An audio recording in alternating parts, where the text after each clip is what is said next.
Easter Fresh. Oh, that Pink Panther. Dog.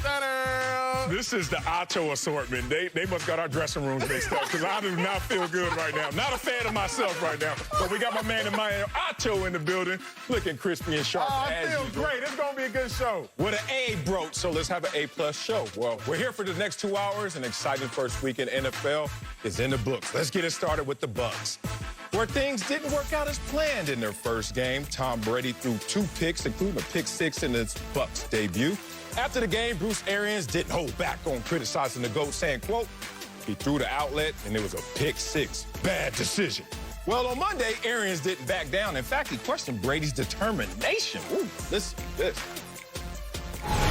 He looked like Tom Brady in practice all the time, so it's kind of unusual to see that in the ball game because they didn't do the things that we didn't get ready for.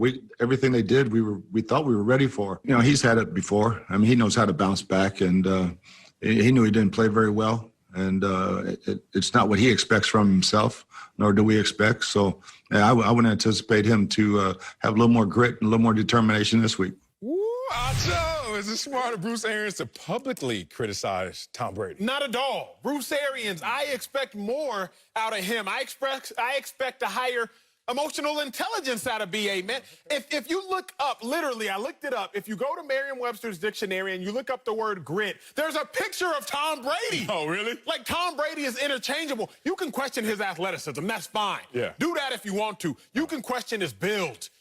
But don't question Tom Brady's toughness. Here's my problem, Marcellus. Bruce Arians needs one of these, a compact mirror, right? Because what this does is it lets you see yourself. Yeah. And the problem is, Bruce Arians, he hasn't looked in the mirror lately. Marcellus, let me break something down for you, which the average fan may not know, but I love Bruce Arians, so I know my Bruce Arians history. Bruce Arians has been in the NFL a quarterback coach.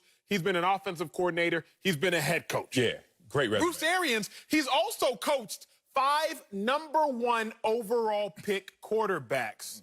5 of them. I mean, bad. And how come all those #1 overall pick quarterbacks have led the NFL, not even led the NFL, but more importantly, have had career-high interceptions under Bruce Arians? Let's start 98, Peyton Manning, 28 interceptions, career high, first year with Bruce Arians. Tim Couch, 01, 21 interceptions, career high. Andrew Luck, the great Andrew Luck, career high interceptions, first year under Bruce Arians. Carson Palmer, #1 overall pick, Carson Palmer, career high in interceptions. And lastly, Jameis Winston, first year under Bruce Arians, career high in interceptions. It's not a coincidence that Bruce Arians, you coach these greats, but in your first year with them, they have career terrible years when looking solely at interceptions. They do a lot of great things with you, BA, but they also make a lot of mistakes. So it makes me wonder, is it the quarterback that's the problem?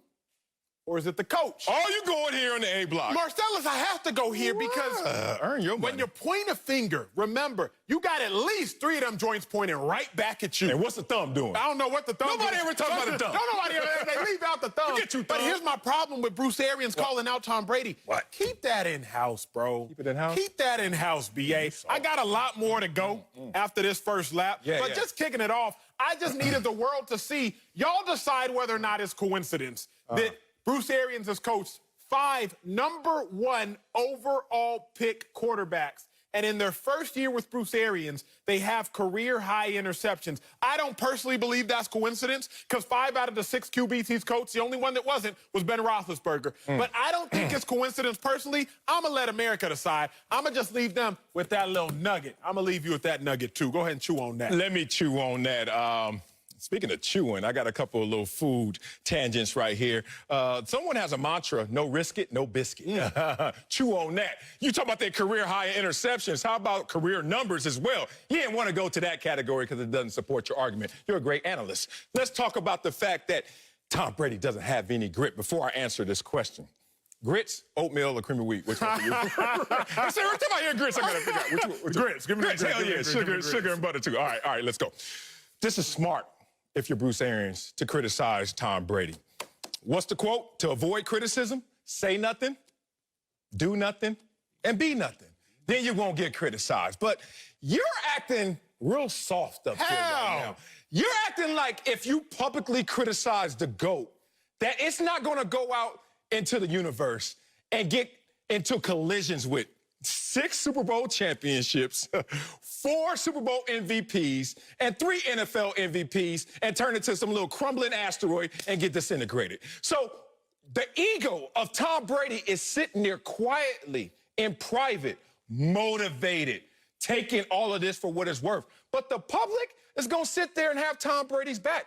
And that's why this is genius, because he knows this is not going to land publicly. Tom Brady has a resume that is second to none for anyone who's ever played in the NFL. But what does it do to Tom Brady? The player, the teammate. This brings him back in-house and levels the playing field. You act like and you forget that Tom Brady had to go through this same process with Bill Belichick. Bill Belichick... 20 years ago, Marcellus. And that's my point. You won those 6 Super Bowl championships somewhere else, bruh. My name is Bruce Arians. My title is head coach. My authority is built into it. My stripes are on my sleeve. If you don't want to respect me for the way I'm coaching you going forward, then you really don't want to be a part of this team. And last time I checked, you raised your hand to come here to be a Tampa Bay Buck. A great coach, Marcellus, has to be pliable. Yeah, that's real. A great coach can't just sit here and say, I'm going to coach this way because this is how I coach. That's a lazy coach. I'm not saying that's what Bruce Arians is doing, but I am saying this. If you want to go stripe for stripe, because, sir, you brought up stripes, Bruce Arians shouldn't even fix his lips to talk to Tom Brady like this. Oh, that's how you play. No, I'm just saying. That's how you play, huh? If you want to go stripe for stripe, let's be real. Because Tom Brady is better at his job than Bruce Arians is at his job. But which one has the authority in their job? Bruce Arians is a phenomenal coach, 2-time coach of the year. Tom Brady's a 3-time MVP. Bruce Arians has 2 Super Bowls as an associate head coach. Tom Brady has 6 Super Bowls as a head coach. So I'm not going to sit here and get into a battle with you about who has the authority. Because based on the title, Bruce Arians has the authority. But here's all I'm going to say. Please. You can't take the lazy coaching philosophy of, well, I'm an authoritarian, so I'm going to be an authoritarian. I'm a dictator, so I'm going to be a dictator. Use some emotional intelligence. I don't question BA's football IQ. Super amazing football IQ. I don't question BA's swag. One of the swaggiest coaches in the game. I don't question none of that. But what I'm questioning right now is BA's emotional intelligence, because you're treating Tom Brady as you would treat Jameis Winston, and that is not the same type of player. The last thing I'm going to say on this lap. Damn. Tom Brady's had bad performances before, Marcellus. Yeah, and he heard about it, too. He heard about opening loss to the Bills. I believe they lost 31-0. What did Bill Belichick say after the game? 3 times. We didn't play well. Bill Belichick, what was going on with Tom Brady? We didn't play well. Okay, Coach Belichick, what could Tom Brady have done? We didn't play well. Keep that in-house, Marcellus. You a married man. You know better than me. You should be teaching me, not teaching you. When you should be teaching me, I shouldn't be teaching you. When you have riffs, Marcellus, keep it in-house. Wait, I had a fight with my wife this morning. Damn it, I should have kept it in-house. But you can't keep it in-house. I'm lying. Okay. Let me say one thing about Talk to me. that I just learned. What you learned? Because you know how we produce this show and we do our morning meetings and then we branch off into our separate little rooms and we do our own thing, right? Facts. I never knew that you can't be produced. I never knew that Acho's resume matters more than a producer's resume. And we're matching resumes. Therefore, if my resume trumps yours, because I'm the only guy in national television history hosting a sports show at the age of 29, how dare you produce me? That's how you roll, big dog. I never sit there and roll out my accolades. I take the coaching.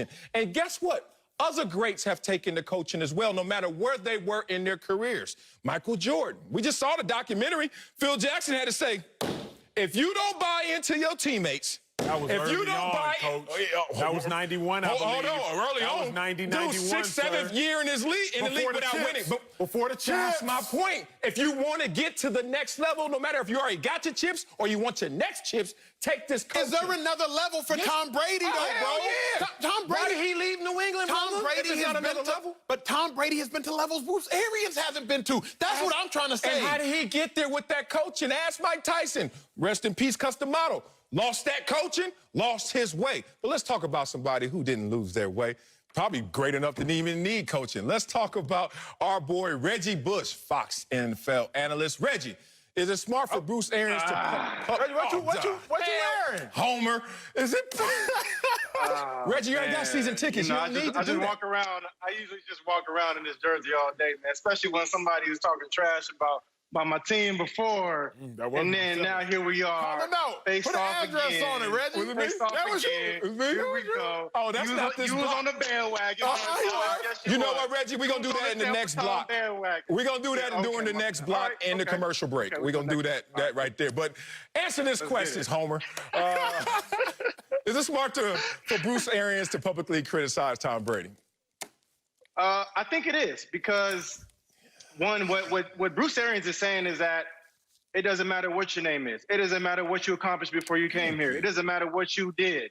When you are here, you're with the Tampa Bay Buccaneers, and none of that stuff none of those accolades are going to carry along with you, right? But yes, we still expect you to play like the old Tom Brady. That's why this situation that Tom Brady in, to me, is very, very difficult for him, because I think his reputation has possibly a lot to lose here, especially if the Tampa Bay Buccaneers go on to lose 7, 8, 9 games, don't make the playoffs.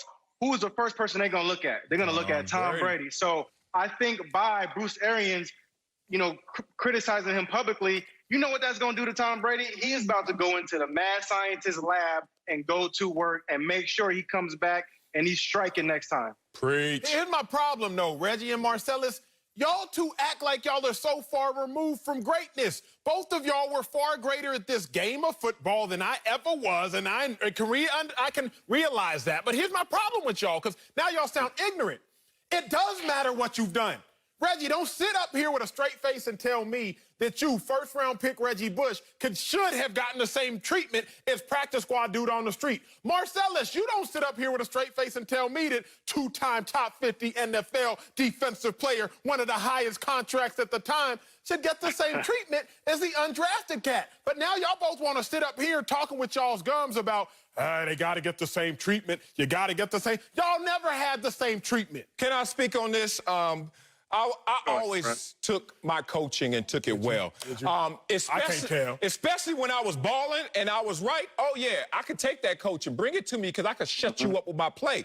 But when I'm wrong, even though I don't want to hear it, I need to feel it, coach. So you need to coach me in those situations. Acho is soft, man. You acting like you could get too big for the game. Nobody's bigger than the damn game. And the game is not about entitlement. The game doesn't care what you did last year. It doesn't care what you did last week. It doesn't even care what you did last play. It's about this moment right now, the moment of truth. Did you show up or shut up? If you look at this situation, to Tom Brady, it's one simple challenge that you need to answer. Shut them up with your play. What if the problem, and I hope you heard the first part, Reggie, what if the problem is Bruce Arians, Marcellus? You gonna sit here and say that I'm soft. Reggie? You gonna say that I'm soft to people that can't take coaching, if this is what we want to call coaching, that's soft, when in fact, Bruce Arians, you're the guy that made Jameis Winston have a career high in interceptions. Carson Palmer have a career high in interceptions. Andrew Luck have a career high in interceptions. Tim Couch have a career high in interceptions. Peyton Manning have a career high in interceptions. He was the authoritarian, Marcellus. So yes, if he was the QB coach of Peyton Manning, then I would say that it's probably his fault Peyton Manning got a career high in interceptions. If he was the OC for Tim Couch, I would probably say it was his fault that Tim Couch had a career high in interceptions. If he was the head coach for Jameis, Marcellus, I would probably say it's BA's fault that Jameis had a career high in interceptions. So Bruce Arians, if all these quarterbacks are having career high in turning the ball over, Tom Brady comes in and turns the ball over, maybe you should sit here and be like, you know what? Maybe it's me. Take them sunglasses off, BA, put in a reflective mirror, and maybe you will see where the real problem lies. Hey, What, Marcellus? Reggie, before you go, this dude got a full screen saying that Bruce Arians is responsible for Tim Couch. Tim Couch was the first Tim Couch was going to do that by his damn self. He didn't Don't make me laugh. Don't make me laugh. No. Let's do our jobs. Let's not laugh. Let's speak to this, because here's the problem, Marcellus. Players can thrive under certain coaches. Not all players. Don't you dare tell me that a #1 overall pick is talentless. Okay, they might turn out to be a bust, but outside of injuries, don't tell me a #1 overall pick is talentless. Because if you were to look at Odell Beckham's career over the last 2 years, you'd be like, man, Odell really ain't like that. But if you saw him over the first 4 years, you'd be like, man, Odell's arguably the best receiver in this generation. So don't sit here and try to tell me that based on a lack of success under a current coach that a player's talentless.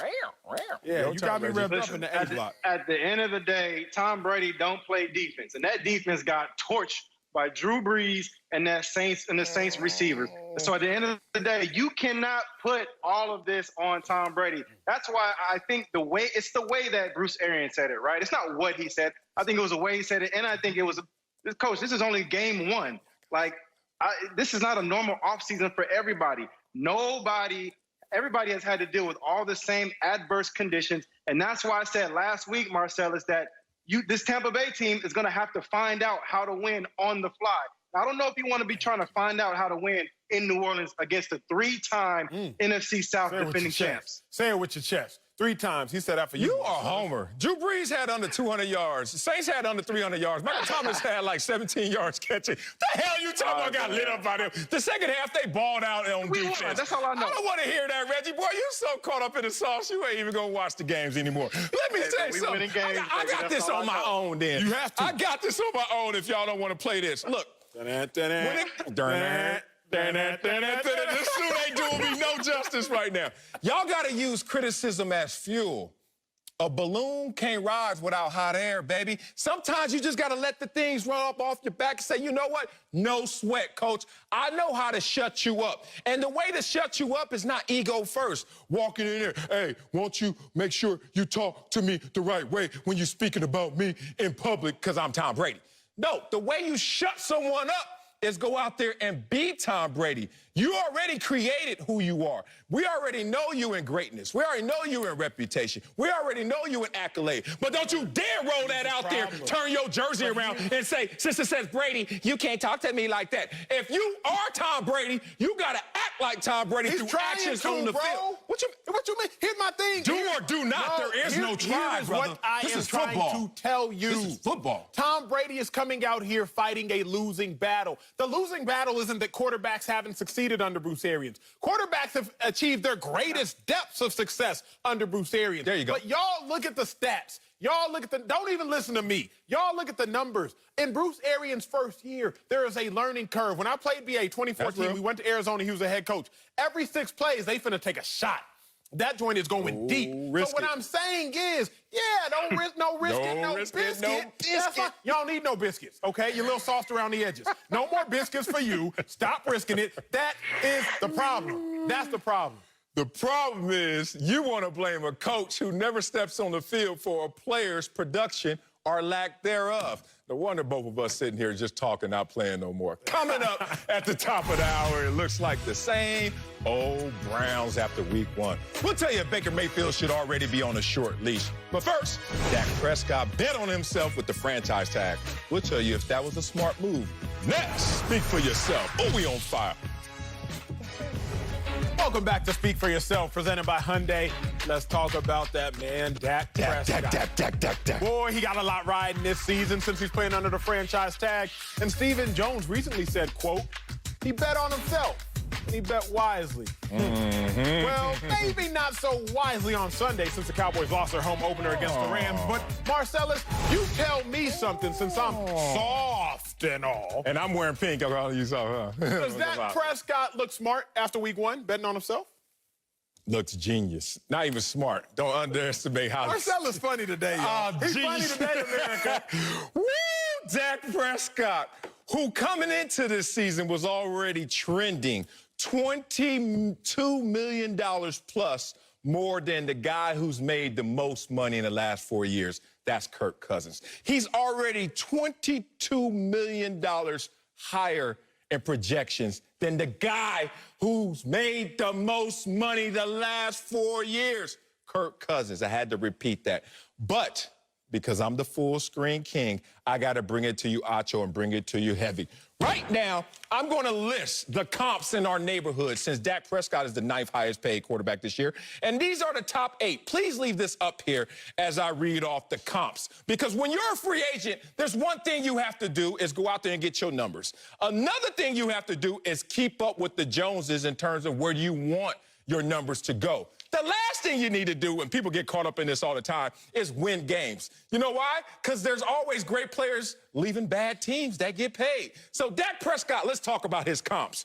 Ooh, 3 of the guys on this list lost games, including Dak Prescott, but 3. Let's talk about Kirk Cousins, Deshaun Watson, and Carson Wentz. So, hey, I'm not the only one losing out here. Dak had a better quarterback rating than Deshaun Watson, Jared Goff, and Carson Wentz. They're on this list. More yards than Patrick Mahomes, Deshaun Watson, and Kirk Cousins. Fewer interceptions than Jared Goff, Deshaun Watson, Kirk Cousins, and Carson Wentz. And more touchdown passes than the same guy even went on the field and played in against at SoFi Stadium. Jared Goff had a better game than him. Better completion percentage than Carson Wentz and Deshaun Watson. And then there's also guys like Tom Brady, Drew Brees, Cam Newton, et cetera, where he had a better game than those guys despite winning or losing. Take the full screen away and let me talk to my young man. This was nonsense. Because that did nothing for me. Please take that away. You know what? And this is so funny. I keep telling you, and I hate to bring it on air all the time. I seen your Fox contract, man. I know how you play with the numbers. If it don't make dollars, it don't make sense. If I am Todd France, if I'm an agent, this is exactly what I bring into a meeting room with a Stephen Jones, a Jerry Jones, who are already sitting there saying, Dak's our quarterback for now and the future. Dak, because he has comps, because he continues to play right where he needs to be in that high-priced neighborhood, is doing himself a great service and smart betting on himself. Marcellus. That was good. That was tasty. Marcellus, I know you went to Columbia. You don't have to remind me every day with the full screen of all these numbers and all these digits. I promise you I won't forget, Marcellus. I won't forget. You said bet. Now, look. Money. Dak Prescott don't look smart, and there's not necessarily enough English vernacular to say what he looks. So in Nigeria, my people might say, he looks like an idiot, okay? Like an idiot, but an idiot. He looks like a foolish goat, Marcellus. I know what that is. Dak don't look smart. But here's why. Because Dak is not only competing against these other guys on this list, which you did such a masterful job contorting the numbers to make it look like he outplayed them. But think about this. Dak wasn't the better quarterback on the field against the Rams. He wasn't. Because Jared Goff not only had more yards and not only got the victory, he just looked more competent with less weapons. Because let's be honest, he had less weapons. Okay, but the other problem is next week, who Dak Prescott got to play against? Matt Ryan. Oh, the same Matt Ryan threw for 450 yards against the Seahawks. He ain't on the list, But Pete, the next week, Marcellus, Dak Prescott has to play against Russell Wilson. The same Russell threw for 4 touchdowns, 31 for 35 completions out of attempts. So the problem is Dak Prescott every week, Marcellus, is going to be getting compared to not only every other quarterback in the league, but Dak's going to be getting compared to every other quarterback, the other quarterback that's on the same field as him. And the problem is, more often than not, Dak Prescott's going to come up short. Here's what we saw on Sunday, primetime television. It was nice. What we saw was that, man, Dak Prescott is who we thought he was. An average to above average quarterback. Marcellus, that season that you're clinging on to for dear life, that 13-3 season you're clinging on to, it's such a distant memory. That's 2016. Colin Kaepernick was in the league then, to give that some reference. So you're clinging on to life that no longer exists. Dak Prescott made a foolish, idiotic decision by betting on himself, especially if the Cowboys continue to take L's like they just took. You didn't listen to me fully when I said the win-loss column really doesn't come into play when it comes to your own negotiations. Ask Kirk Cousins about that when he was on a non-playoff team and still went out there and signed the highest. To another team. But he got his money. To another team. He got his money with another team. But guess what he did also? He rewrote the script. And it's sad to see you, a millennial, still reading the old book with an 8-track cassette sitting there instead of keeping up with the times. Kirk Cousins showed you the way.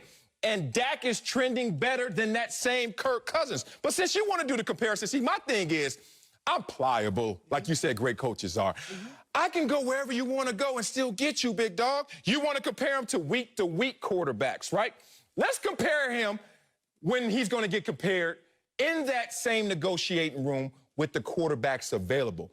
One of the driving forces of any economy that drives price up is scarcity. I remember when I first heard that word, I told my teacher, I was trying to correct her, you know, me thinking I'm smarty art. I was like, scarcity? She was like, scarcity, brother. All right, chill out, Compton. So I was like, okay, scarcity. But it's a driver because it shows you what's available at that time. And if not a lot's available, the price goes up. Let's talk about who's going to be available when Dak Prescott potentially is a free agent in 2021.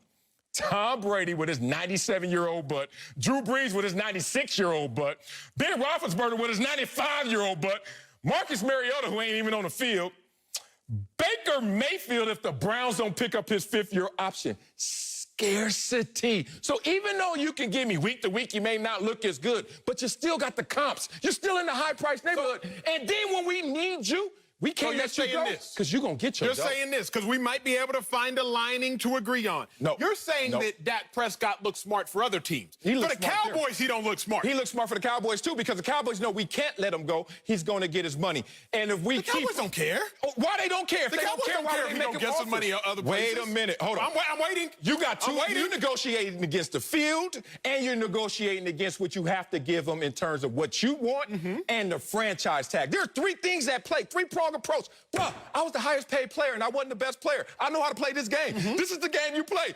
Hey, who else is going to be DN when I come out? Oh, you really? At that time, it was Trace Armstrong, who I thought was better than me, but he was older. So they were like, we're going to go with Wiley. Dak Prescott, like, y'all going to go take Baker Mayfield over me? So Dak's going to get his money in the open market. That's settled. I can give you that. That's the only thing I will give you. No, give me this, too. The floor. The floor is $31 million this year and $37 next year. And I'm telling you, Dak will not get that bread if the Cowboys go 7-9 or 8-8. Dak he just got 31 after going 8-8, but now he ain't gonna get 37 after going 8-8 again. You think the Cowboys are going to tag Dak again for mediocrity? They just did it. They just did it. Marcellus, they replaced the coach and they drafted a first-round pick at receiver. Hey. So they said, you know what, Dak? Here's what we gonna do. Pushing all our chips in. Yeah. We all in for this season. Yeah. Let's see what's good. Yeah. I'm telling you, the Cowboys are not going to, again, tag Dak and reward mediocrity with an additional bump for mediocrity. Not when you hire a Super Bowl head coach and another first-round pick at receiver. Same amount of playoff wins as Russell Wilson since 2017. The second highest win percentage in the league since he's been in the league. Stop contorting these stats, Marcellus. They're not contorting. They're just not fitting your argument. I love you so much. Can I finish this stat? Please. Can I get this one in? Acho. Be real. I'm real. We talking to your future son that you ain't gonna have because you ain't got no girl. But let's talk about this. Right now, Dak Prescott is on pace to have a 2-year, $68 million deal with two franchise tags. In your theory, yes. They offered him a 5-year deal at $35 million a year. Which he should have took. But they only offered $100 million guaranteed. Dak in 2 years is going to get 68 guaranteed. You know what happens if you take the deal that they offered? You will surpass that in year 3 and be sitting there with the Cowboys 2 more years on the low, and they're going to have the franchise tag for 2 more years. That's 4 years on the low. That's why he's going to make twice as much as Patrick Mahomes in the next 3 years, and it's already on the books. The pivotal problem with your argument, Marcellus, is that you live in this utopian society. With a calculator. You live in this, and for those that don't know, the utopian society is a perfect world. Marcellus, you live in this perfect world where the sun shines and rainbows and the air quality is nice outside. And pink suits. The problem is we don't live in that society because the air quality ain't no good outside. We still wearing masks and the world ain't perfect. So what that means is there's a chance that this doesn't play out for Dak Prescott how you dream it up to be. See, you would make a great agent because you're a great liar. You'd make a great agent because you would look at Dak and say, look, Dak, don't take this deal. You're going to ball. Everything's going to go great. You're going to throw for 15,000 yards in one season. You're going to set all types of NFL records. And you're going to sign a $1 billion contract.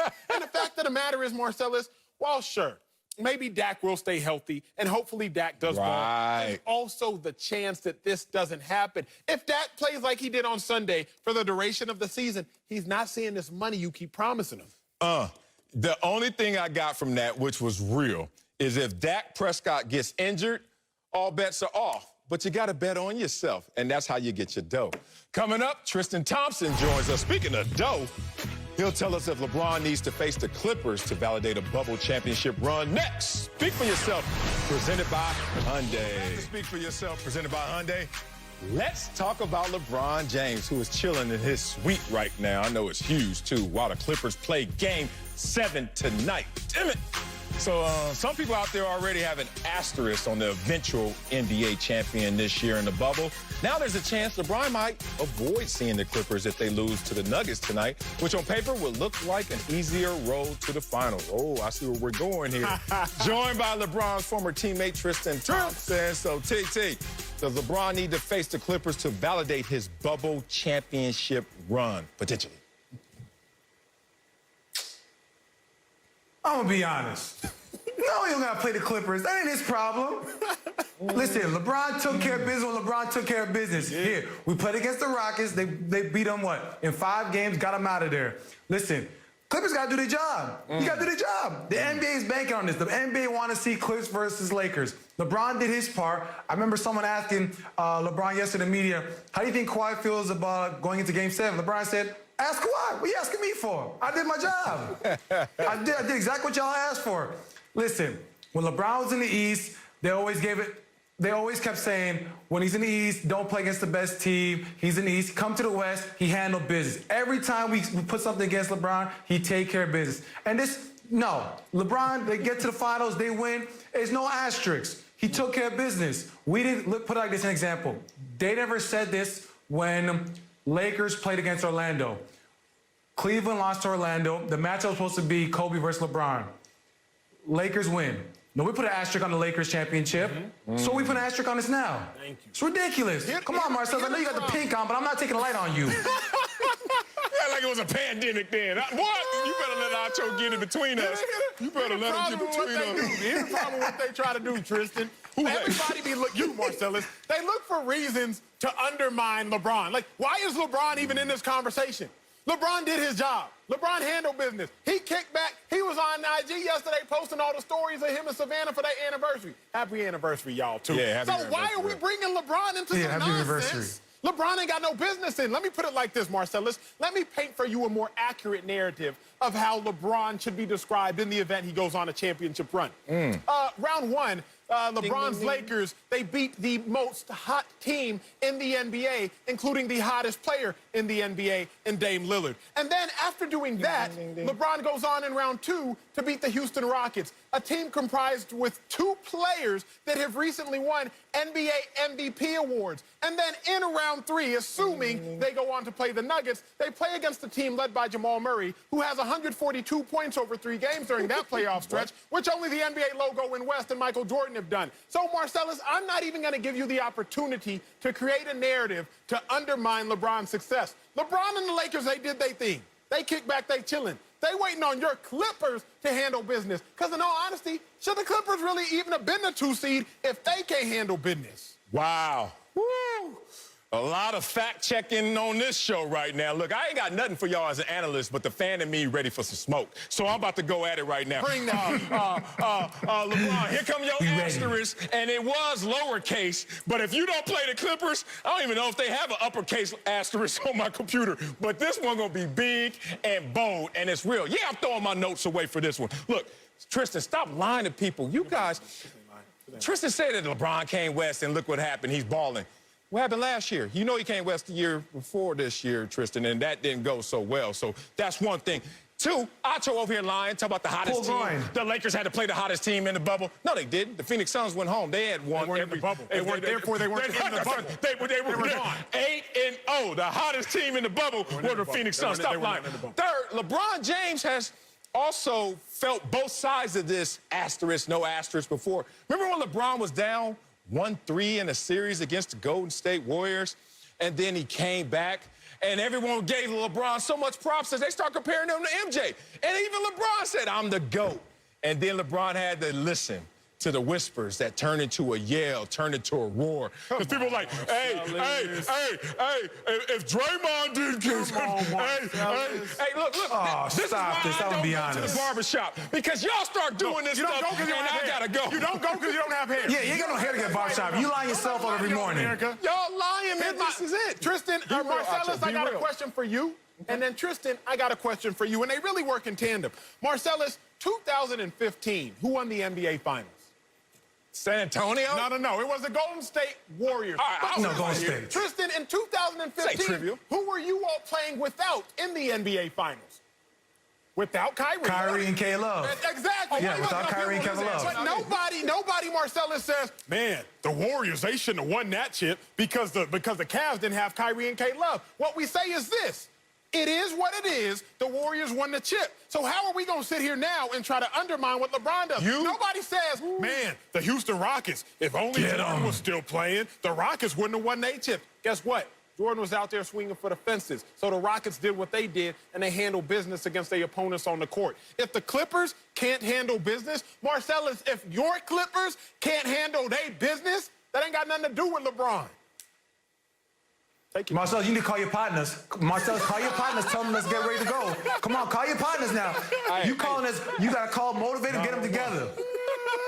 Get them together. Listen, it ain't had nothing to do with the Lakers, got nothing to do with LeBron. Clippers got to take care of business. It's simple. You're the 2 seed. You got, listen, the salary cap, they spend all the money, all the cheese on Kawhi and Paul George.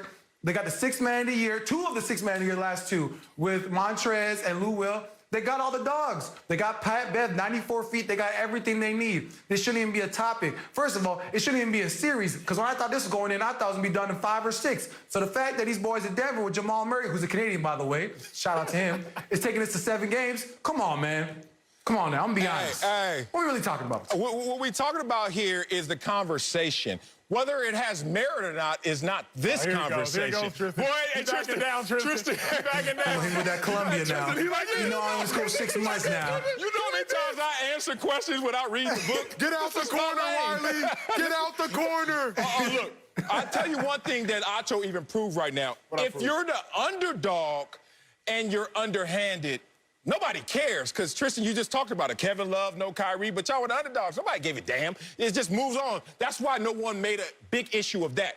However, if you the top dog, if you the big dog, and you ain't even have to get into any big fights, oh, that barbershop gonna be on swole. I'm not stepping in there, no hair, and also don't care. But I'm telling you, LeBron James better not step up in the barbershop for many reasons other than but also, if he go to the barbershop, yo, they own LeBron's head for many reasons. But if he's in that barbershop, trust me, he is not going to leave without them bringing up. But y'all didn't even go through the Clippers, big dog. Whose fault is it that LeBron ain't have to play no fight? Like, LeBron could have been playing with his food like the Clippers. He could have been toying with the Rockets and said, okay, Harden, I'll go 7 with y'all boys. He could have toyed with the Blazers and said, I'll go 7 with y'all boys. He could have made it look difficult, but LeBron made it look easy. I just don't know how you can blame LeBron because he don't play with his food, unlike these Clippers, who really should have run through these cats. But, oh, they're load managing.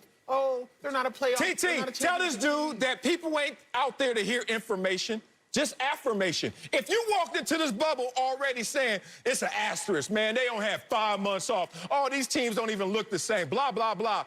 And then LeBron eases to a championship by having to go through Boston, Miami, and Denver.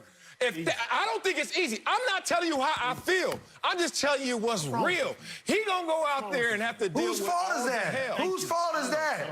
You just said, well, LeBron being a big dog, I go against another big dog. Guess what? The dog you thought was big. Yes, I know. You a big man. You got muscles. You a big dog. You're a big dog with a Clippers jersey. You a big dog, but you ain't really a big dog. You made them young pups go and bite you good. And then, yeah, don't play with your food like Acho said. I don't play with my food. I'm hungry. I eat. Look, they not playing with their food. You eat what you kill. This is a conversation that shouldn't get our blood pressure up too high. You know why? Because Clippers gonna handle their business. The big dog is gonna see the JV fakers. Watch out for the right hook, Marcellus. Watch out for the jab, Marcellus. Everything's gonna be fine. We'll talk about this tomorrow. Coming up, that's how we got him. John Harbaugh is facing criticism for not pulling Lamar Jackson in a blowout. We'll tell you if it's warranted. Next, Speak for Yourself, presented by Hyundai. Go Clip City Chiefs. Welcome back to Speak for Yourself, presented by Hyundai. Let's move on to the Ravens. And boy, did they blow out the Browns on Sunday. But the win came with a little bit of criticism. Lamar Jackson was still in the game with Baltimore up by 32 with 10 minutes to go. He dropped back to pass 3 times and was sacked once before getting pulled later in the 4th quarter. John Harbaugh didn't regret his decision to leave Lamar Jackson in the game, however. Let's take a listen. We're not going to just react to every criticism and say, well, we could take him out of the game at halftime, too. That might keep him safer, too, but we're not going to do that. It's just a criticism that you guys can keep asking me about, and I'm going to keep telling you the same thing. And I think if you study football and you look at what other teams do, you'll see that just people don't do that.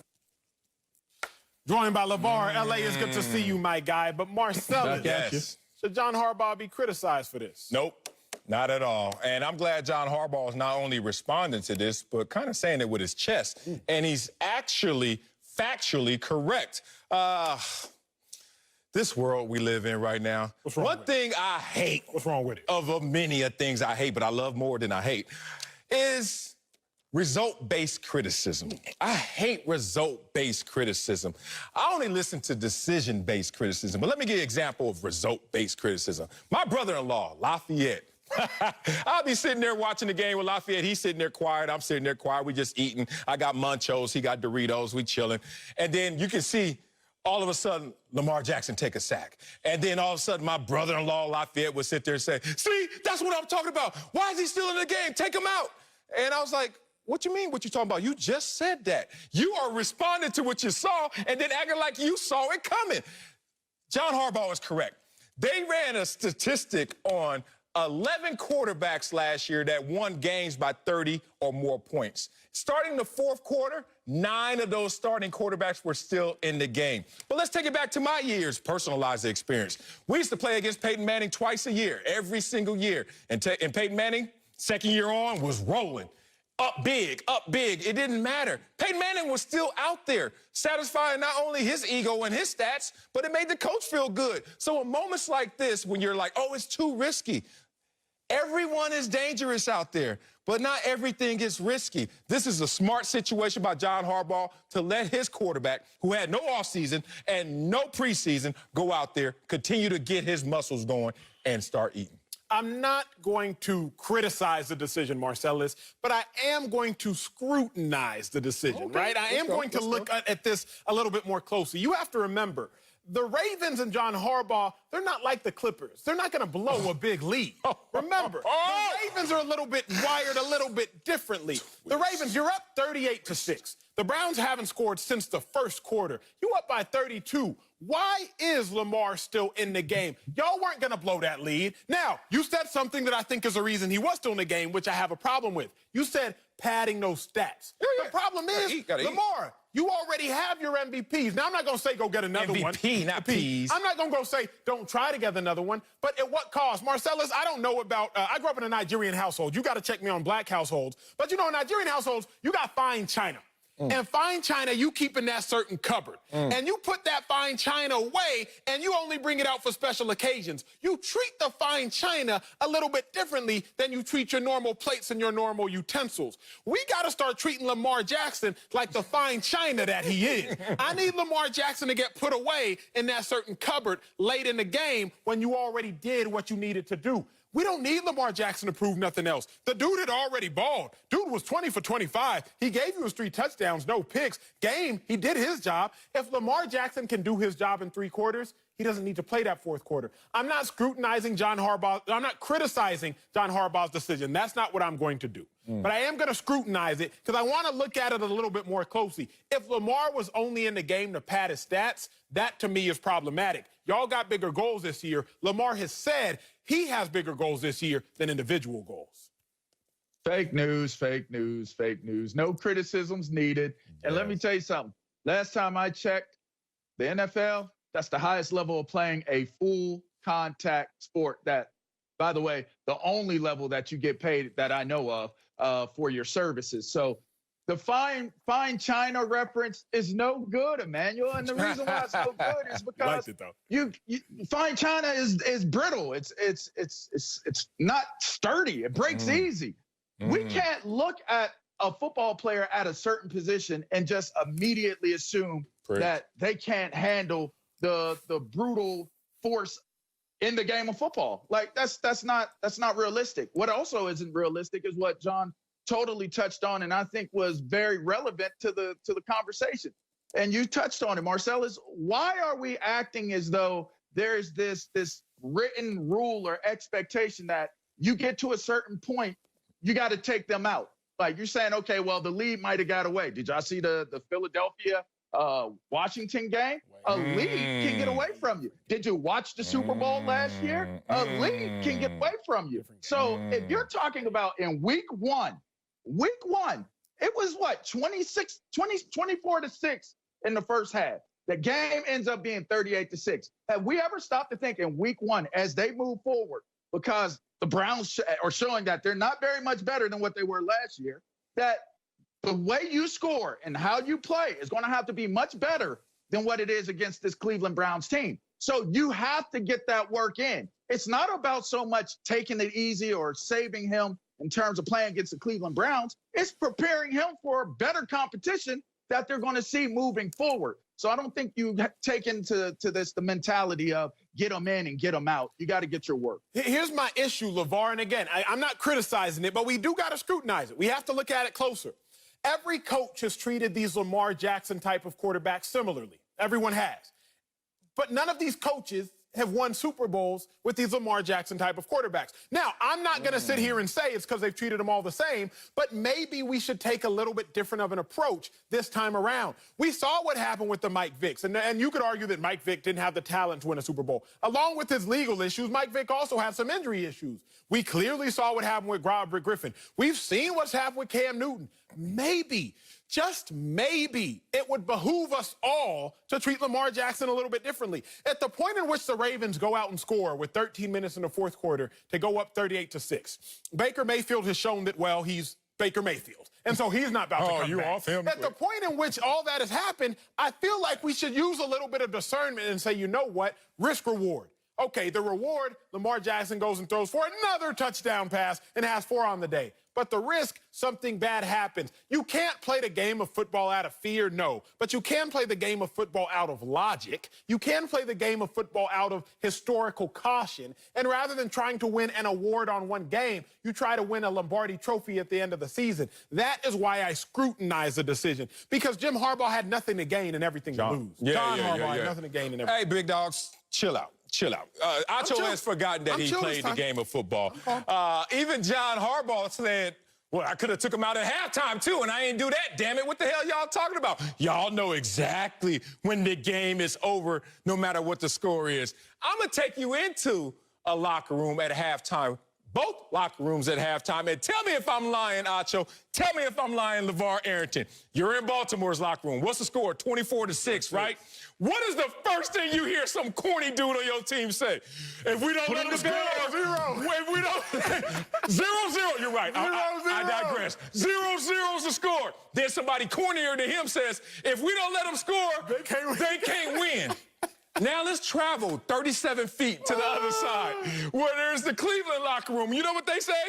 If they score 24, at a time. then we can score 24. One at a time, y'all.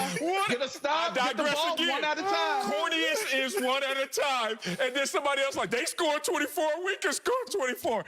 John Harbaugh has to manage that. But in all seriousness, guys, we all know that confidence is a muscle, and it needs flexing. So if I'm going to build up the confidence of my quarterback who didn't have the same offseason, a quarterback that is still maturing despite being an MVP, in all seriousness, he needs to go out there and sharpen his knife, even if it's against this dull surface called the Cleveland Browns. Now, marry that to what Acho just said in terms of how good he is, but this, which I didn't ask you to qualify, but this type of quarterback like Lamar Jackson, which you drove home, and tying that up with the confidence that you're talking about, that odor that you just can't shake off, right? That's the reason why you got to play him, Acho. Yeah. You don't take him out. You don't stop him.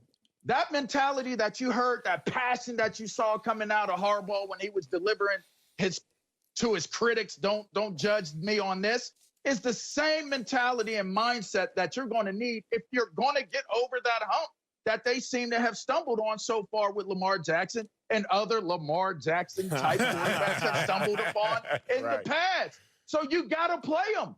You got to play him. You got to send that message not only to him, but like you said, Marcellus, you got to send that message to the entire outfit. This is a collective body thing. I always say a collective body of belief is unstoppable. So if this is an individual deal, then, you look at it that way.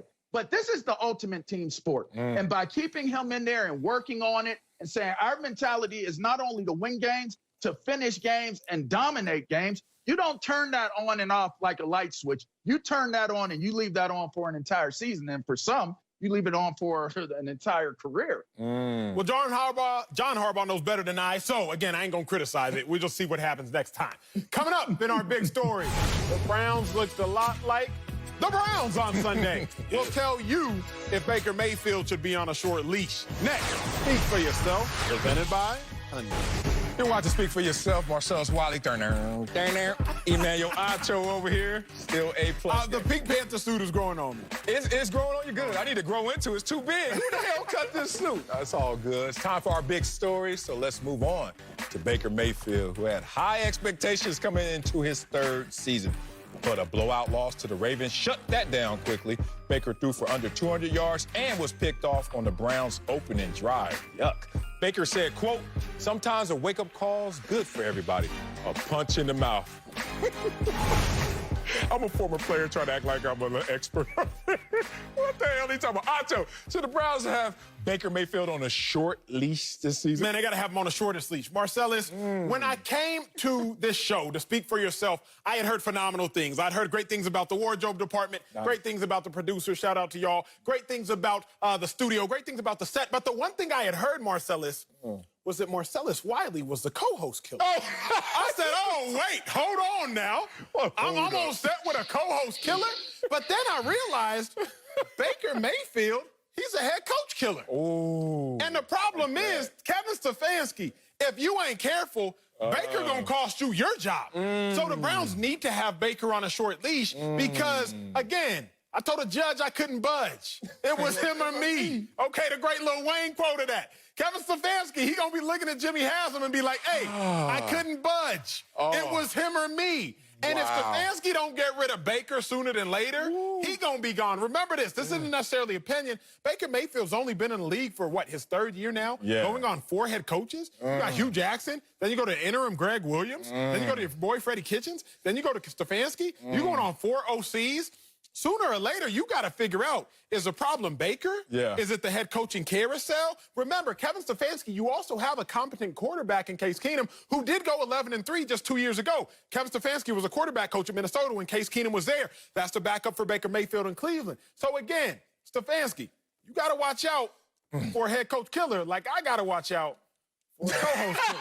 I got my eye on you. I got my eye on you now. I've never heard a perfect take, but that was one. I ain't gonna lie, man. The ego is taking a hit right now because the person is like, throw away your argument, Marcel. But I am an analyst, and I'm going to analyze this situation. I'm going to say that Baker Mayfield gets a long leash this season. He finishes the season no matter how it looks in complexion. Let me tell you why. The first thing is, let's all be serious about this. There's mixed results when it comes to Baker Mayfield. Absolutely. First year, you would say, yeah, that's a win. Second year, that was definitely a loss. So when there's a mixed opinion, a mixed bag of nuts, let it play out in pads. Let him die on the field. We're going to let him make the decision for us. Now, let's talk about Baker Mayfield, the good. There are only 14 quarterbacks with 50-plus passing touchdowns, and Baker has 50 since 2018. Oh, that's good. That's good. He has as many as your boy, Carson Wentz, and within 5 passing touchdowns of Rodgers, Brady, Goff, Prescott, and Watson, despite starting fewer games than them. Go, Baker. Long leash. And then here we go. You pull that leash back in. This is bad. Mayfield ranks dead last in completion percentage among quarterbacks with 1,000 pass attempts. And he has the second most interceptions since entering the league and tied for the second most losses. That's my point. I don't know where to go, Acho. And if I am Kevin Stefanski, I know where I go. I put it out on the field for everyone to see. And while I wouldn't disagree with you a year ago, now, Marcellus, Sooner or later, you got to learn your lesson. Look at the Browns roster. What young quarterback gets this much talent early on? Odell Beckham, we're wondering, is he still in the National Football League? Right? Jarvis, Juice Landry. Dude used to go crazy in Miami. Now it's like, Juice, what you got going on? David Njoku, I know he's been hurt up and down, up and down. Njoku got talent. You have running backs galore. But again, Marcellus, I come to my analogies. I come with my analogies from the blackjack table because that's where I used to spend the majority of my time. Gambler. Sooner or later, Marcellus, when you sitting at the table and you taking hit after hit, oh, you doubling down, you lose. The dealer's turning over blackjack, you lose. You hitting at 16 every single time you're busting. You can sit there and ride it out, Marcellus, and say, okay, baby, sooner or later, this wave gonna turn. This wave gonna turn. But eventually, you run out of money. And my problem is, if Browns and Kevin Stefanski and Haslam sit there like, okay, this Baker gonna turn, this Baker gonna turn, eventually they will run out of opportunities. You've let Baker squander last season. He's continuing to regress. Completion percentage, that's what he was best at in college, hovering around 70%. You telling me the one thing Baker Mayfield did best, the reason we took him #1 overall is the very thing that he's worst at in the NFL. For that reason, you got to pull that leash in. You can't let him waste another season. Look, since I'm the co-host killer, I know how to play this situation. I am Kevin Stefanski. Let me show you how this thing plays out. Kevin Stefanski walks straight up to ownership, sits there in that meeting with ownership and says, look, this is your guy.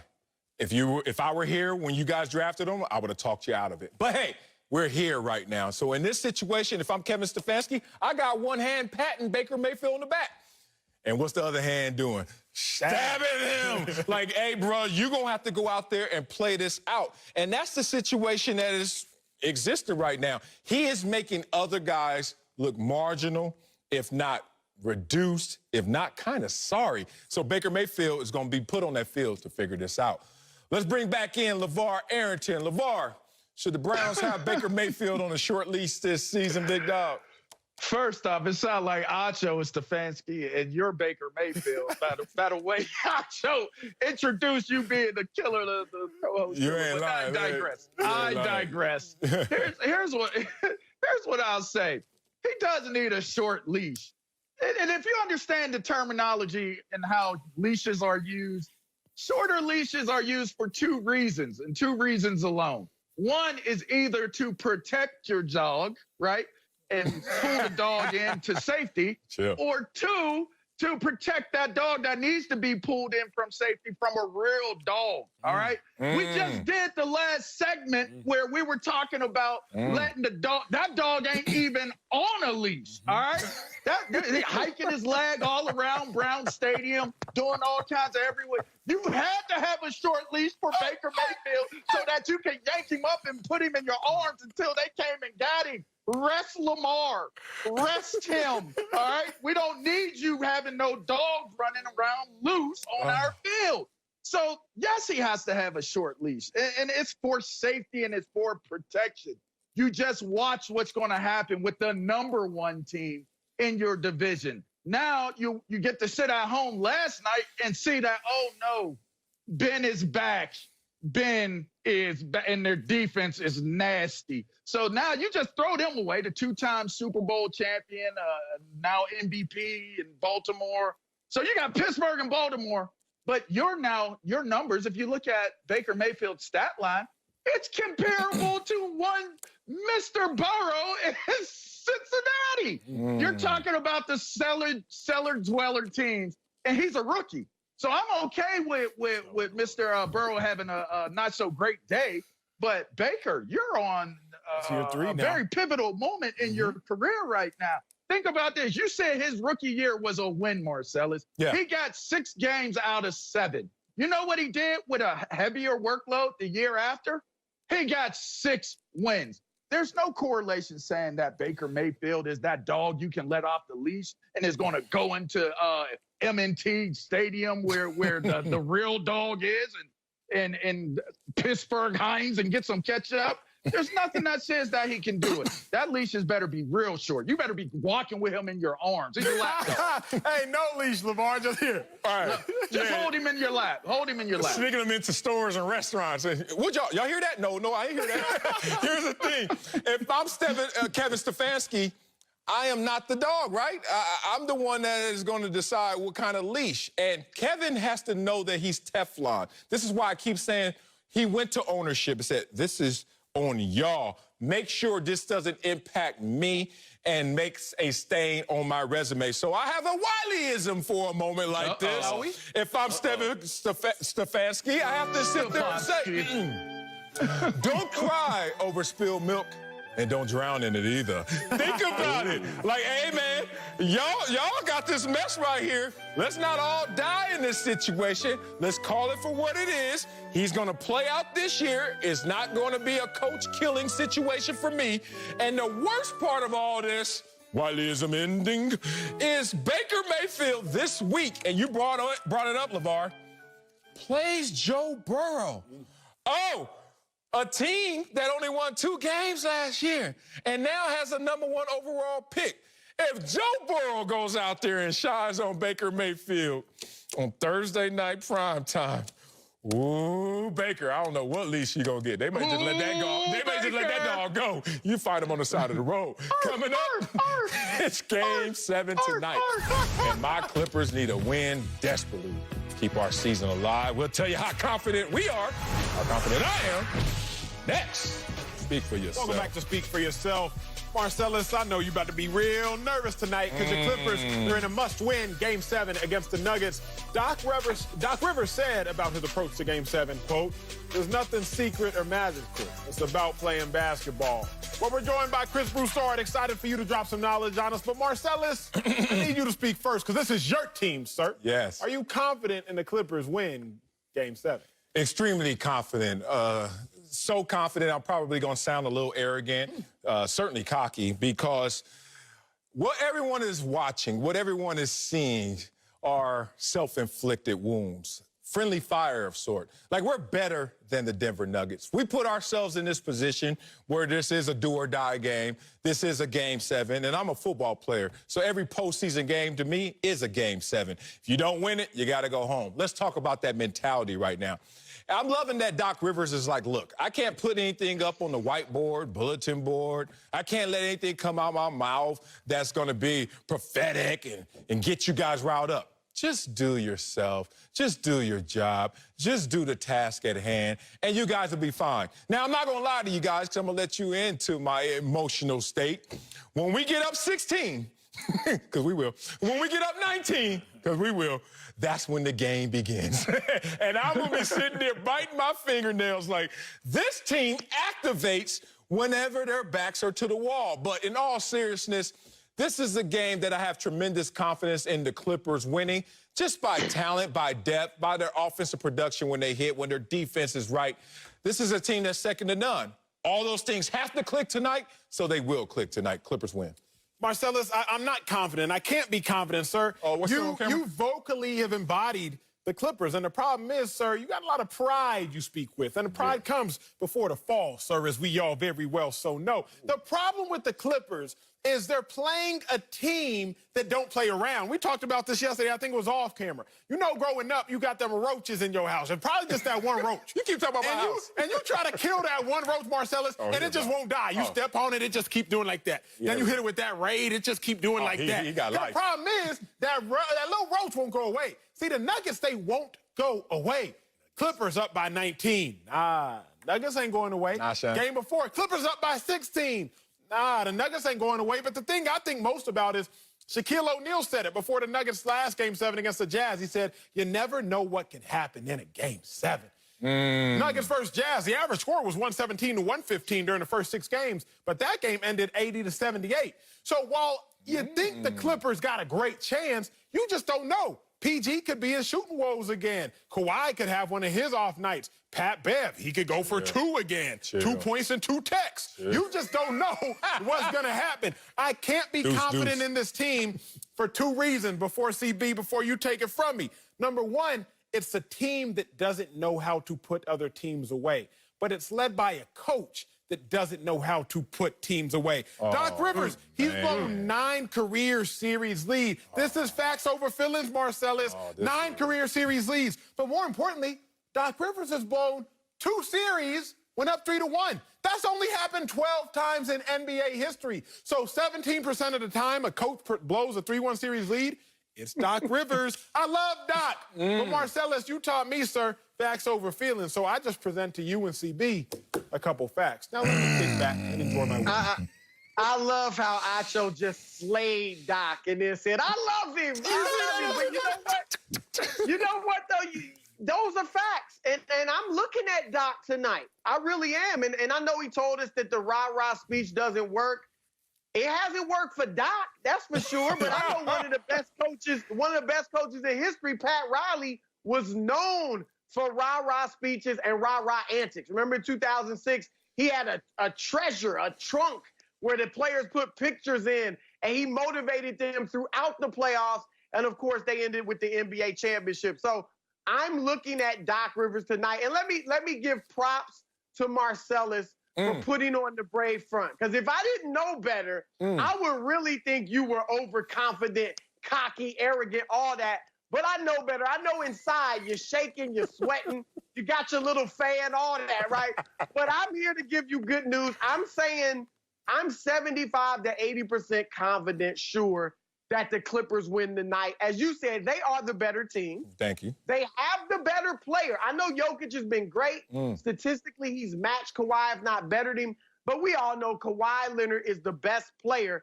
I think those factors combined with the embarrassment factor. There's an embarrassment factor that's going to play in for the Clippers.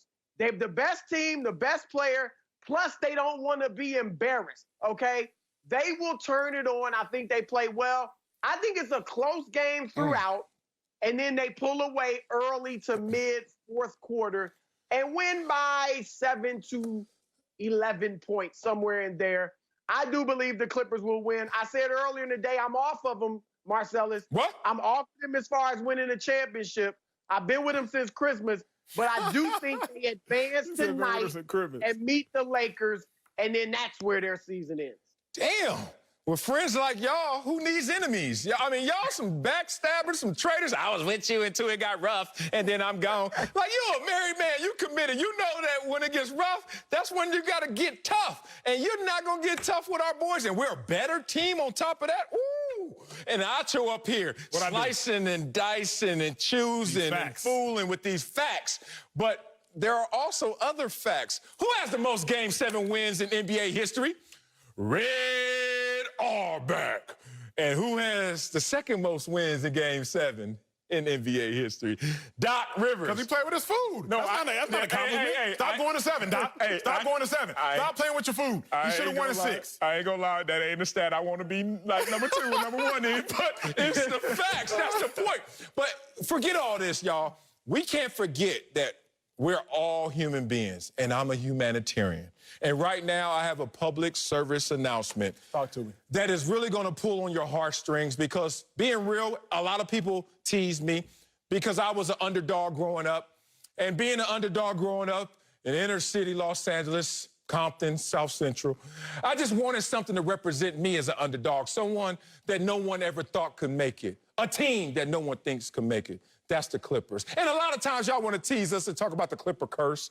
But it's not about me, guys. There's no such thing as a Clippers curse because the universe right now is sitting there saying we owe you Clipper fans. And I'm not even going to talk about me. What about Clipper Darryl, y'all? What about my man Clipper Darryl? Think about how long he's been a fan, OG fan, best fan of any franchise in any sport. Don't y'all owe it to Clipper? Don't y'all owe it to Clipper Darryl to get this one? That's what the Clippers got to do. I ain't gonna talk about Billy Crystal and Penny Marshall and countless others, all 97,000 of us in the fan base. We ain't that deep. But the point of it is, if y'all don't have a heart for that man right there, the OG fan of any franchise in sports history, then you ain't got a heart. Here's the thing, Marcellus. I need the Clippers media department cut that clip and play that pregame, because that's the rah-rah speech that the Clippers need.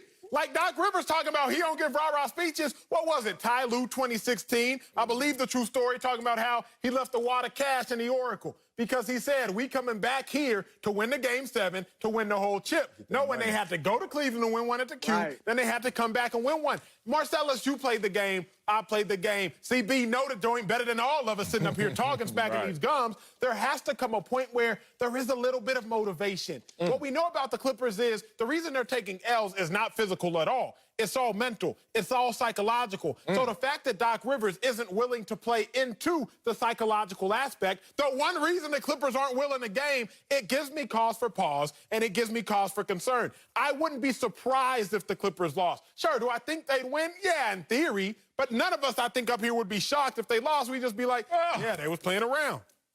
Well, as you said, you can't be shocked by anything that happens in a Game 7. So there's that. Now, historically, no team has ever come back from a 3-1 deficit in 2 playoff series in the same postseason. Yes. So history's on the Clippers side. But as you said, Acho, Doc may need to try something new.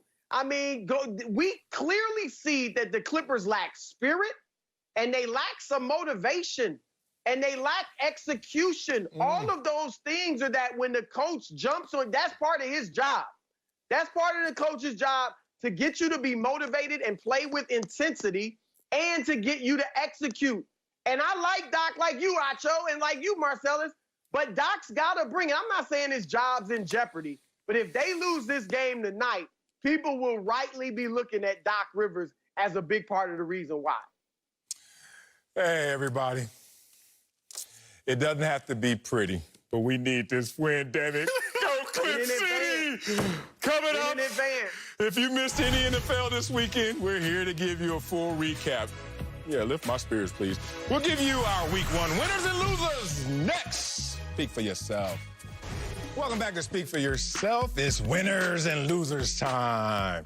Each week, we'll give you our top 3, but a quick reminder, we're not saying anyone or anything is an actual loser, Sabacho, but for 1 week only. They certainly look that way, so let's get there. All right, Acho, give us your winners first. Let's get this thing rolling. Yeah. My winner, number 3, is Matt LaFleur. Why? Because he got to waste the number 1 pick, and he was still Gucci. Think about this for a second. Matt LaFleur made the most idiotic decision of the first round in the draft by drafting a quarterback. Remember, last year, the Packers, they didn't have a 1,000-yard receiver. Devontae Adams hurt, came up short. So you needed help at the receiver position, and you draft a quarterback. But Aaron Rodgers said, don't worry about it. I don't need your help, LaFleur. I got this. That's my number 3. Okay. My number 2 winner, Jamal Adams. Remember when Jamal said, I wasn't bored after the game? Think about this. Greg Williams, DC for the Jets, where Jamal Adams came from, said he's going to be bored playing this Seahawks defense. Well, if you want to define bored as 12 tackles, a sack, 2.5 TFLs, and 2 pass deflections, then Jamal Adams, I guess you could say he was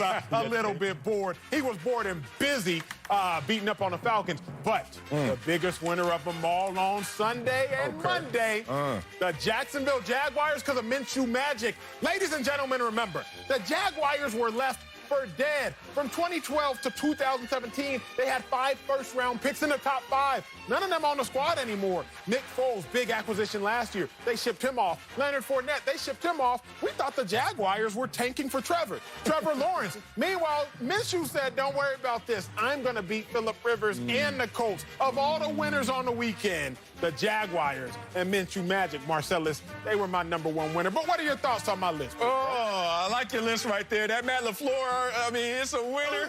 Yeah, a little bit. Like, he talking about, see, I didn't make a mistake. Look how good we look. And somebody going to tap him on his shoulder when he get back to the crib. Hey, look how great you could have looked if you would have got something that y'all needed. But, hey, if you're Jamal Adams sitting up there in the Pacific Northwest, it's only bored because it rains a lot and it's dark. But on that field, it is sunny and bright. Like you mentioned, you out there balling, man. Certainly overachieving based on draft position. Keep that thing rolling. Let me hear your list, big bro. What you got for me? The real list right here. Let's start off with number 3. My man, Aaron Rodgers, who beat them at their own game.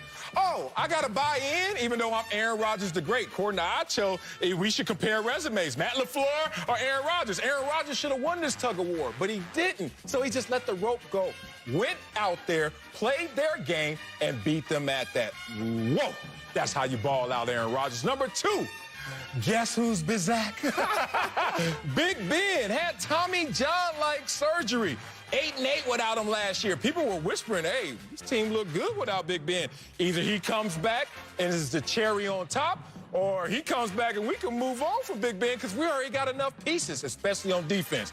Big Ben came back to remind you, guess who's back? And number one, you know who won the week this week? Cam Newton. Oh, everything new, but the same old Cam. New team, new head coach, new offensive coordinator, new organization, but same old great Cam Newton, who reminded you, last time I was healthy, I was the NFL MVP candidate. And since we're talking all this new, shout out to Lauren London. New. Respect for that. But those are my 3 winners right there. What you think, Acho? As a former defensive end, Marcellus, I'm a little surprised and disappointed you had all them quarterbacks as your winners. That's how I make my money, going to get them. So I'm always going to talk about them. I respect it. Okay. Nothing else. There it is. All right, Acho. It's time to make some people cry. It's time for our Week 1 losers. What you got? Well, Kevin Howard had a comedy special called Laugh at My Pain. So unfortunately, DeAndre Swift, I got to laugh at yours. Welcome to the Lions. Matthew Stafford, he was about to make a heroic comeback this season. Many people thought he was going to be comeback player of the year. He still can be, but DeAndre Swift, first year for the Lions. All you got to do is catch the ball corner of the end zone, and you're going to win the game. But instead, he dropped it, and the Bears won. That's my 3rd loser. My 2nd loser, I almost feel bad for him, Randy Bullock.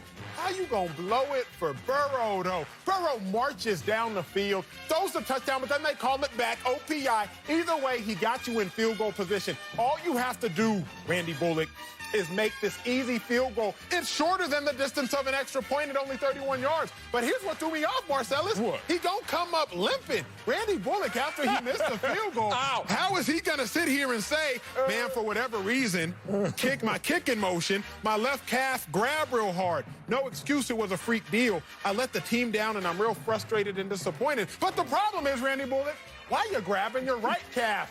You're my 2nd biggest loser. My number 1 biggest loser, though, Le'Veon Bell.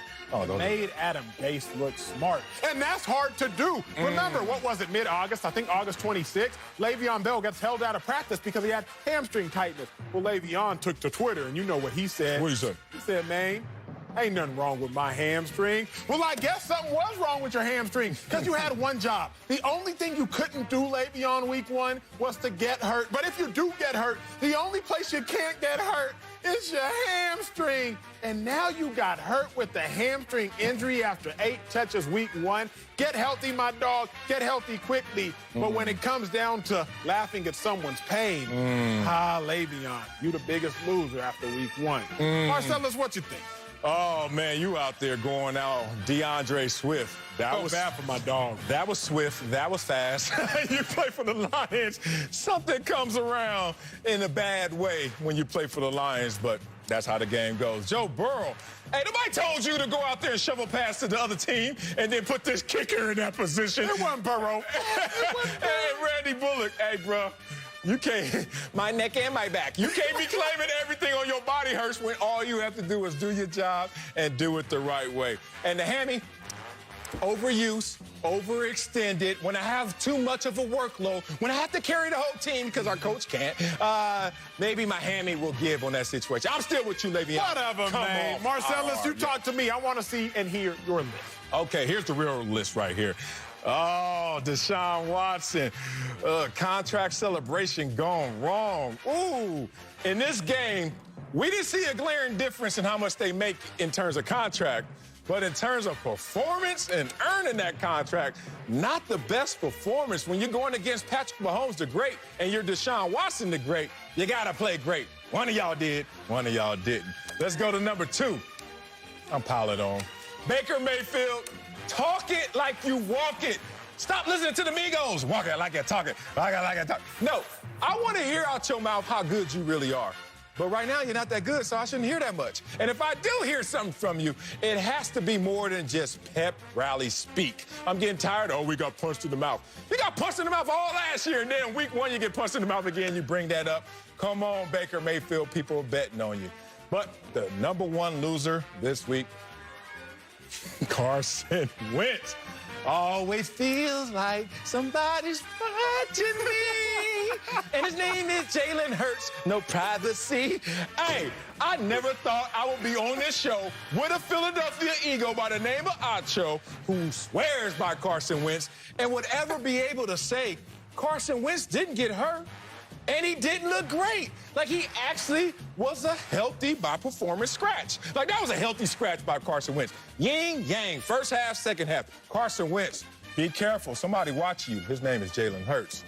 All right, Acho, what you think about my loser list? Only because you gave me the always feel like. I give you that. I give you that. Kudos to you. Your list was better than mine on round one. All right, baby. That's a fun segment right there. We're going to keep that going every single week. But coming up, Joe Judge prepped this offseason like a drill sergeant. But last night, dud. We'll tell you if the Giants look prepared. Next, speak for yourself. I like that segment. Welcome back to Speak for Yourself. I had to prepare myself for this one, y'all. Here you go. We got to talk about Joe Judge. Y'all know Giants head coach Joe Judge, who's been doing this crazy stuff. He got a whole lot of headlines this offseason for his off-the-wall practice methods, including making players and coaches run laps, take a lap for mistakes. Well, it didn't exactly translate over in Monday's loss to the Steelers. Daniel Jones threw 2 interceptions. Saquon Barkley was held to only 6 rushing yards. Ew. Marcellus, Joe Judge's Giants look prepared for their season opener? Yes, they actually look prepared. Prepared for what?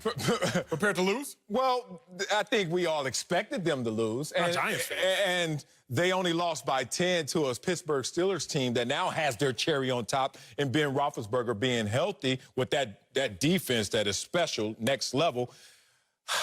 There's one common denominator when your quarterback has his struggles, 2 interceptions, including 1 after a 19-play methodical drive all the way down the field. How you gonna get hit and deflect right into the defender's hands in the end zone? And your running back only has, 6 yards? Offensive line issues. And last time I checked, Joe Judge doesn't play offensive line. Joe Judge doesn't play any position. He doesn't cross the white lines. Okay. Joe Judge doesn't have any sacks, any tackles, any rushes, any carries, any interceptions, any touchdowns. But we're going to blame Joe Judge because that's what Acho does when he throws the Giants. If you watch what I saw yesterday, one thing was telling. Beyond culture, beyond even talent, there is something that needs to be addressed in this situation with the Giants. Right tackle Cameron Fleming. Absolutely. Ooh, he made me want to take off this pink suit and give it one more go. One more go. Cameron Fleming had them lonely eyes. We used to call them lonely eyes because nobody can help you, brother. And if they can't fix their offensive line issues, there's been a carousel of guys coming in, new acquisitions, injuries, journeymen. You don't fix it up front, it doesn't matter how good the culture is. So don't blame this on Joe. I'm glad you said that, Marcellus. You played the game again in the trenches. And where's the game won or lost? Up front. There's won or lost in the trenches. The sign of a tough football team is who can control the line of scrimmage. That is literally the sign of a tough football team. Okay. Giants fans, y'all thought that for whatever reason I was biased. And I'm not. I was just speaking facts. And it's crazy, Marcellus, because yesterday I checked my Twitter waiting for the Giants fans to tweet at me and tweet their hate. And I didn't see anything. Kind of silent. And it was, crickets. Crickets from Giants fans. But y'all thought that I was being biased. Marcellus, I wasn't. Giants fans, let me remind you what your head coach said. Full screen Prince is in the building. Introductory press conference. Your head coach, Giants fans, Joe Judge. What I'm about, an old school physical mentality. We're going to put a product on the field that people in the city and region can be proud of because this team will represent this area. Didn't seem like it. But I put this in yellow Giants fans because this is what I want y'all to take note of. Ooh, this dude. We'll play fast. We'll play downhill. We'll play aggressive. We're going to punch you in the nose for 60 minutes. And I'm going to cut to the end, to the other part in yellow Giants fans. Take note of this. Joe Judge said, we will not beat ourselves. Giants fans, y'all can get rid of the full screen. I tried to tell him, Marcellus, talk is cheap. Go run a lap. Running laps don't do nothing. Oklahoma drill, it's cheap. All that talk Joe Judge was doing, sliding on footballs, recovering fumbles, it's cheap. Because the fact of the matter is, none of that means anything when it gets down to being on a football field. Remember, I told y'all, Giants fans, this is this is great. Everybody's having fun. The fun is in winning. No, you didn't look good yesterday. And yes, you did beat yourselves. Everything Marcellus said, Giants fans, and that Joe Judge, more importantly, because it's not on y'all, the fans. I like you, Giants fans. Rewind. I like you, Giants fans, because when y'all clip this off, make sure you clip off that part. I like the Giants fans, Marcellus, but the coach is a problem. Here's what I'm going to say. You didn't beat you. We will not beat ourselves. That was what Joe Judge said. But if you have an 8-minute, 50-second drive, 19 plays, you march down the field, you get to the goal line, you get a touchdown, Marcellus, and you take the lead and all the momentum. You get that touchdown, that extra point, you go up 17-16. And you throw an interception. That is the epitome of beating yourself. Oh, we're going to play it fast. We're going to play downhill. We'll play aggressive. You played aggressively bad. We're going to play fast. You made some really quick mistakes, and we're going to play downhill. Y'all were going downhill in the run game because y'all were sliding backwards. How does Saquon Barkley only have 6 yards on 15 carries? I know, Your Honor. Please. Offensive line. Every problem you've just talked about is about the offensive line. So that's what we're going to blame? Hey, so that's what we're going to do? Dude. I looked in his eyes. Lonely eyes. He was not ready for that moment. And then he looking over there, he like, oh, that's T.J. Watt. But who's And then he looking over there, that's Bud Dupree. And Bud Dupree wasn't even touched on that play. Bud Dupree goes inside. He runs a 4.7.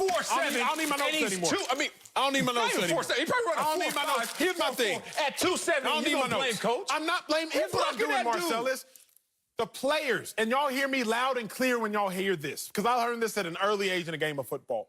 Players are a reflection of their coach. You were either coaching it or you were letting it happen. Well, I believe players are a reflection of their coach. That ain't talent. And you're either coaching it or... Okay, let's talk discipline. That ain't talent. But Mike Tomlin, we didn't hear him making guys run laps. Who had more penalties yesterday? Oh, wait.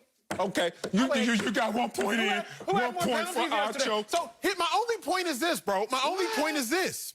Joe Judge was doing so much talking, but you can't talk. It's about how your cats play. He ain't talking. He's in New York. I don't know if you ever played in New York. You didn't. I don't know if you ever played in Dallas. I don't know if you ever played in Dallas. I got my practice squad checks. Well, they weren't asking. I got 4 of them. They weren't trying to talk to you. They weren't. Well, guess what? I played in New York. Columbia. And look, we're popular walking around New York streets. Media, insane. Dallas, insane.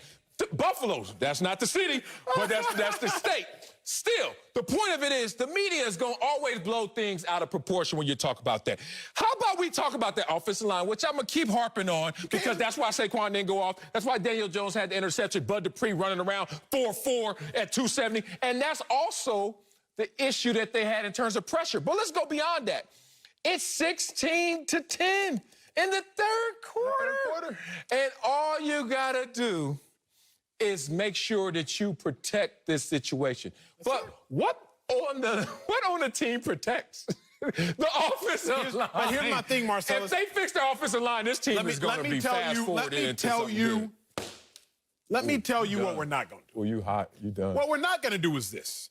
Blame the offensive line when they have their mistakes. Blame Daniel Jones when he has a mistake. Blame Saquon. Blame everybody else. But if the Giants would have won, all we would have heard was Joe Judge turns this around. Beats head coach Mike Tomlin. Again, Giants fans, I like the Giants. My issue is with this. I call it like I see it. And Joe Judge came in with all this hip, hip, hoorah type of stuff, and that doesn't work in the NFL. It worked for Bill Belichick. He's had that culture integrated into his system. We gonna see, Giants fans. I hope it works out for y'all. I got to bet with y'all. I'm trying to donate to whoever that dude's charity was that was tweeting at me, but it ain't gonna happen because you ain't winning 5 games. Coming up, this should be interesting. Uncle Jimmy gonna give us a letter grade for the show, and it better match the brooch on my jacket. And hey, that's next. Speak for yourself. Before we go, let's bring in Uncle Jimmy. What letter grade would you give today's show, Uncle? Well, Wiley, today I'm gonna give you a B and an A. Because you bought your A game. You came in today acting like Bruce Arians. I don't know what the hell's wrong with you, but you just came in throwing shade all over your starting quarterback. You do understand that Emmanuel Acho is the MVP of this show. Most valuable player. You ain't nothing but the CHK. What is that? The co-host killer. Okay? But that don't mean I don't respect your gangster. I see what you're doing. Yeah. Ocho wear a fuchsia tie. You wear a pink suit. And I'm going to tell you something. I respect your gangster for doing so, okay? Yeah. But you came out here today, man, dropping nuggets. You said that in order to avoid criticism, you have to say and do nothing. Well, damn it, if that don't summarize your NFL career, I don't know what the hell does. At that point, this conversation was over, okay? And Ocho, I'm going to tell you, I tried to defend you, but, bro, the moment that you blame Tim Couch's career on Bruce Arians, bro, you on your own. I can't help you. Your ass out. You're there on your own. I'm sorry. Time out. TKO. The man's had enough. Leave him alone, Wiley. Uncle, thank you, man. He be following them facts right into that rabbit hole. He literally got put in a position where he defended Tim Couch over Bruce Arians just to win an argument. See what I'm dealing with in this MVP, y'all?